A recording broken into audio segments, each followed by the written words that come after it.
Bismillahirrahmanirrahim. Kita akan coba amati ayatnya. Allah Subhanahu wa taala berfirman, A'udzubillahi minasyaitonirrajim. Bismillahirrahmanirrahim. Ar-rijalu qawwamuna 'alan nisaa bima faddalallahu ba'dahum 'ala ba'din wa bima anfaqu min amwalihim. Baik, kita berhenti di bagian pertama di ayat ini yang menerangkan tentang kewajiban atau tanggung jawab para pria, khususnya para suami dalam menjalani kehidupan rumah tangga. Baik, di sini Allah Subhanahu wa taala menyebut dengan para suami yang memiliki tanggung jawab di rumah tangga itu dengan ar-rijal. Baik, ar-rijal. Jadi di sini alnya bisa menjadi ma'rifat, bisa juga menjadi istighraq. Kalau ma'rifat berarti dikhususkan kepada para pria, ya istighraqnya mencakup semua tanpa kecuali. Bagi yang telah berumah tangga, khususnya bagi yang beriman pada Allah Subhanahu wa taala, bagi yang ingin mematuhi seluruh pedoman berkehidupan yang Allah turunkan melalui Rasulullah sallallahu alaihi wasallam. Mematuhi, tunduk, patuh disebut dengan muslim namanya. Jamaknya disebut dengan muslimun. Kita disebut dengan muslim dan diminta oleh Al-Quran supaya dipertahankan itu sampai kita wafat. Wala tamutunna illa wa antum muslimun. Quran surah ketiga di ayat 102. Jangan sampai kamu wafat kecuali kamu dalam keadaan sedang tunduk patuh kepada Allah Subhanahu wa taala. Nah, di antara kepatuhan kita tunjukkan dengan cara menaati seluruh pedoman kehidupan yang Allah turunkan lewat Rasulullah SAW, yang sejatinya semua pedoman ini didesain untuk memuliakan kehidupan kita, memudahkan, menyukseskan, membahagiakan. Karena itu hasilnya disebut dengan salam. Jadi akumulasi semua nilai itu, kebahagiaan, ketenangan, kedamaian, kesejahteraan, itu disebut dengan salam namanya. Ya, pedomannya disebut dengan silmi. Karena itu setelah kita yakin dengan Allah, yakin dengan semua ketentuan Allah, kita disebut dengan orang-orang yang beriman yang yakin. Dipanggil dengan keimanan itu, ya ayyuhalladzina amanu udkhulu fis silmi. Kalau sudah yakin, sudah beriman kepada Allah, maka buktikan itu semua dengan masuk kepada ketentuan yang telah Allah tetapkan. Ikuti pedoman itu, disebut dengan as-silmi. Quran surah kedua ayat 208. Udkhulu fis silmi kafah, secara total, secara menyeluruh, yang terkait dengan semua pedoman kehidupan kita. Karena itu dalam Islam, pedoman kehidupan itu sifatnya komprehensif. Bukan hanya sholat saja, bukan hanya puasa saja, zakat saja, umrah, haji, tidak. Semua aspek kehidupan yang memungkinkan kita berinteraksi dengan itu, maka didapati di dalamnya pedoman keislaman. Dari bangun tidur sampai tidur lagi. Karena itu di Islam tidak mengherankan, bangun tidur kita punya pedoman. Ya kan? Berpakaian ada pedomannya, ada aturannya, makan ada. Dan semua desain pedoman itu, desainnya adalah menjadikan semua interaksi kita menjadi teratur, mudah, lekat dengan kesuksesan, melahirkan kebahagiaan. Nah, frame-nya disebut dengan Islam. Frame yang menjadikan semua pedoman itu terikat di dalamnya disebut dengan Islam. Itu yang dimaksud dengan Quran surah ketiga, Ali Imran ayat 19. Innad dina indallahil Islam. Orang-orang yang mematuhi semua pedoman itu masuk ke dalam frame Islam disebut muslim. Nah, muslim itu dari kata aslama yuslimu islaman, kemudian muslim artinya tunduk, patuh, taat. Jadi kalau sudah diberikan pedoman, kalau sudah yakin dengan Allah, diberikan pedoman hidup, harus patuh itu pada pedoman itu, tunduk. Dibimbing mata bagaimana, ikuti petunjuk untuk mata. Lisan bagaimana, sampai ke ujung kaki. Termasuk persoalan yang kompleks dan luas dalam berkehidupan. Nah, di antara pedoman itu ada yang terkait dengan kehidupan rumah tangga. Dibagi, ini peran suami, yang ini perannya istri. Kalau bisa dilakukan, maka di akhir nanti muncul salam namanya. Wassalamun alaihi yawma wulida wa yawma yamutu wa yawma yub'atsu hayya. Ini contoh untuk Nabi Yahya alaihissalam yang mengikuti petunjuk dari Allah Subhanahu wa taala di Quran surah 19 di ayat 15 tadi. Wassalamun alaihi, dia akan mendapatkan salam, kedamaian, ketentraman, kebahagiaan, kenyamanan, kesejahteraan. Bukan cuma di dunia, tapi saat meninggal di alam kuburnya, wa yauma yamutu, dan di akhirat, wa yauma yub'atsu hayya. Karena itu, sapaan kita dengan orang sekitaran kita menggunakan kata salam dan menggunakan alif lam di depannya. Assalamu alaikum warahmatullahi wabarakatuh. Semua kedamaian, ketentraman, kebahagiaan, rahmat Allah, keberkahannya semoga senantiasa melekat kepada Anda. Nah, di antara pedoman itu, ini yang akan coba kita kaji di Quran surah keempat An-Nisa di ayat yang ke-34. Ar-rijalu, kata Allah, hei para lelaki itu. Disebut dengan rijal, jamak dari kata rajul. Rajul itu dari kata asalnya ra, jim, dan lam. Biasanya menunjuk pada satu kekuatan, ketegasan, ketangguhan, ya, ketegapan. Karena itu kaki disebut dengan rijlun, karena menjadi topangan yang kokoh, yang kuat. Dan lelaki disebut dengan rajulun, menggambarkan satu ketegasan, kewibawaan, ketegapan, kekokohan. Jamaknya disebut dengan rijal. Jadi kalau disebut laki-laki, rijal ya mesti tegap, ya, kokoh, tidak melambai, gitu kan? Kemudian berwibawa, ya, dan seterusnya. Karena itu tampilan fisiknya pun beda dengan perempuan, dengan hikmah tertentu, ya, sesuai dengan apa yang telah Allah tetapkan. Para lelaki itu yang tangguh. Nah, begitu kalau kita mau terjemahkan, para lelaki yang tangguh itu, para suami yang hebat itu, ya, yang kokoh itu. Siapa mereka? Adalah orang-orang yang mampu mengemban tugas sesuai dengan pedoman yang telah Allah tetapkan. Qawwamuna 'alan nisa. Yang pertama, dia menjadi pelindung, pengayom, pengatur dalam kehidupan rumah tangga, khususnya bagi para istri mereka. Nah, qawwam, qawwamun jamak dari kata qawwam. Qawwam itu artinya penegak, ya, pada asalnya secara literal demikian. Namun kalau kita bawa secara pemaknaan dengan makna-makna yang cukup luas, bisa diartikan pelindung, melindungi istri dan keluarga, pengayom, mengayomi kehidupan rumah tangga, menjadi pembimbing dalam kehidupan rumah tangga. Ya, tentunya dengan aspek yang berbeda-beda sesuai dengan keragaman aktivitasnya. Jenis bagi yang aktif suaminya misalnya di bidang bisnis tentu akan berbeda dengan yang suaminya dai atau ulama misalnya, ya, atau nanti birokrat dan sebagainya. Kesibukan boleh berbeda, tapi nanti ada aspek-aspek yang sama di dalamnya yang dibawa perannya ke dalam rumah tangga. Sebagai suami, qawwam, punya sifat qawwam, melindungi, mengayomi, membimbing, menjadi penegak semua aturan kebaikan yang mendekatkan keluarga kepada Allah Subhanahu wa taala. Jadi mohon izin, mohon maaf, jangan sampai nanti para suami menjadi rijal, kuat, tangguh, tapi kekuatan dan ketangguhannya tak mampu membawa keluarga lebih dekat dengan Allah Subhanahu wa taala. Maka ini ada sesuatu yang kurang lengkap dalam kehidupan berumah tangganya.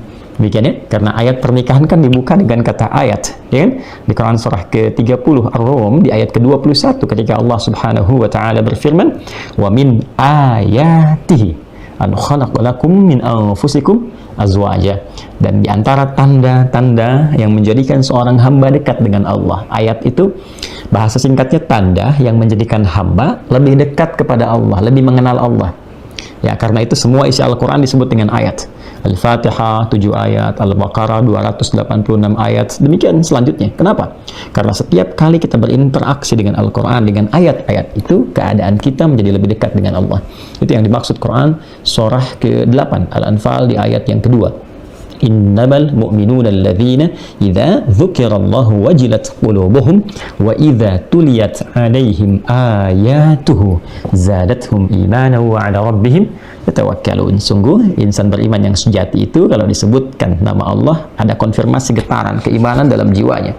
Dan bila dibacakan pada mereka ayat-ayat Allah, bertambah keimanan itu dan menjadi lebih dekat hubungannya dengan Allah Subhanahu wa taala. Nah, tentang rumah tangga dibuka kalimatnya dengan ayat. Maksudnya apa? Maksudnya semua kegiatan di rumah tangga itu desain akhirnya adalah tujuannya, goalnya harus membangun seluruh keluarga itu memiliki kedekatan dengan Allah, mengarahkan semua anggota keluarga dekat dengan Allah. Artinya suami pun sebagai qawwam, rijal yang qawwam, pelindung, pengayom, keberlindungan istri dan keluarga kepadanya. Ketika suami diberikan amanah melindungi, memimpin, maka kepemimpinan dan perlindungan itu mengarahkan mereka dekat dengan Allah, bukan menjauhkan. Ingat, ya, melindungi keluarga supaya lebih dekat dengan Allah, itu visinya. Baik, ini bagian yang pertama. Bima faddalallahu ba'dahum 'ala ba'd.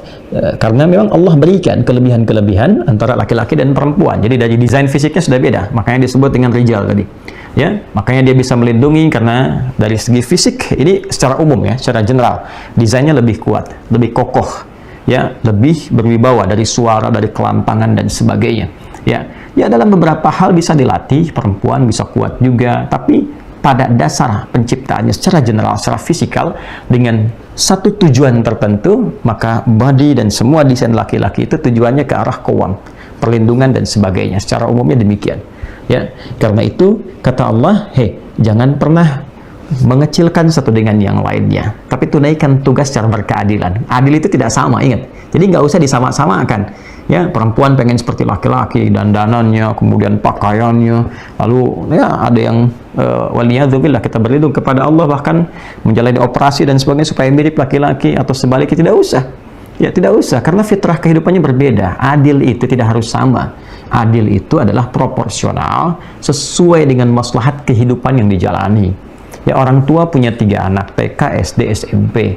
Masa mau diberikan uang saku yang sama demi keadilan? Itu tidak adil. Karena kebutuhan anak TK beda dengan SD, SMP lebih besar lagi. Masa uang jajannya diberikan sama? Ya kan? Maka ketika diberikan sama, itu namanya tidak adil. Ya? Kalau rata, iya. Tapi adil itu tidak selalu harus rata. Dan tidak semua rata itu menjadi adil. Jelas ya?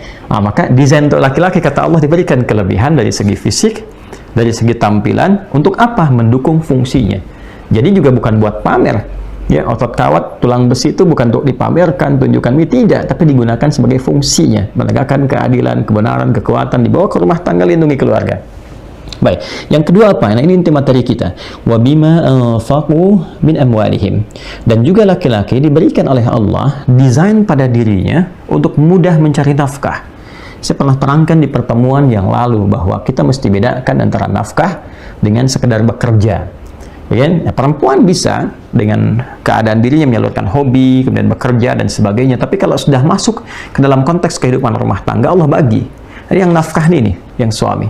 Jadi perempuan punya tugas-tugas yang lain yang sangat mulia. Dan dia akan sangat menentukan kebahagiaan di rumah tangga.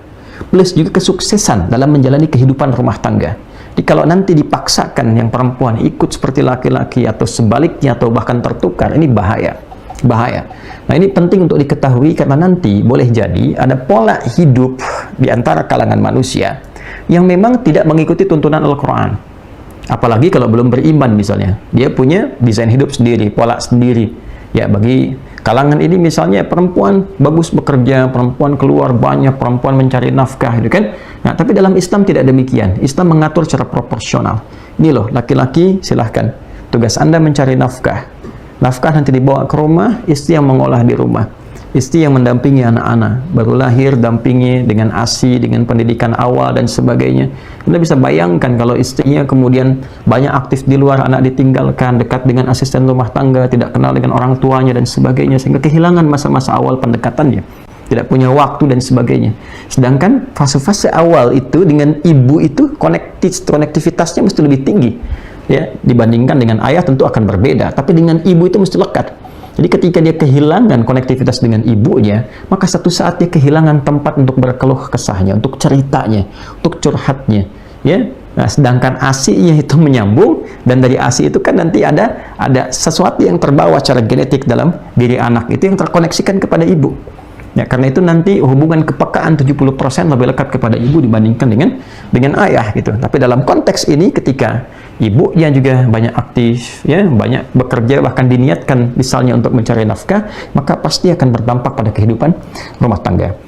Nah, saya akan kembali dulu kepada ayatnya wa bima anfaqu min amwalihim. Saya batasi di peran suami dulu. Teman-teman yang sekarang sedang bekerja, sedang beraktivitas di kantor, berdinas, ya, di birokrasi, diplomasi, macam-macam dan sebagainya, berbahagialah. Bersyukurlah kepada Allah Subhanahu wa Ta'ala. Dan jangan dibatasi pada pekerjaan formal itu seperti kantoran dan sebagainya. Tidak. Anda yang berdagang, Anda yang punya bisnis-bisnis yang orang sebut dengan UMKM kah, Anda yang berdagang kecil-kecilan kah, kecil di hadapan manusia, tapi bisa tinggi nilainya di hadapan Allah Subhanahu wa Ta'ala. Ingat, rizki tidak diukur dengan besar kecil yang Anda bawa ke rumah. Rizki tidak diukur dengan tampilan pakaian Anda ketika Anda masuk ke ruang kerja. Ber-AC-kah atau alami-kah dengan anginnya? Terlihat kotorkah karena mencangkul atau bersihkah karena berdasi? Bukan itu poinnya.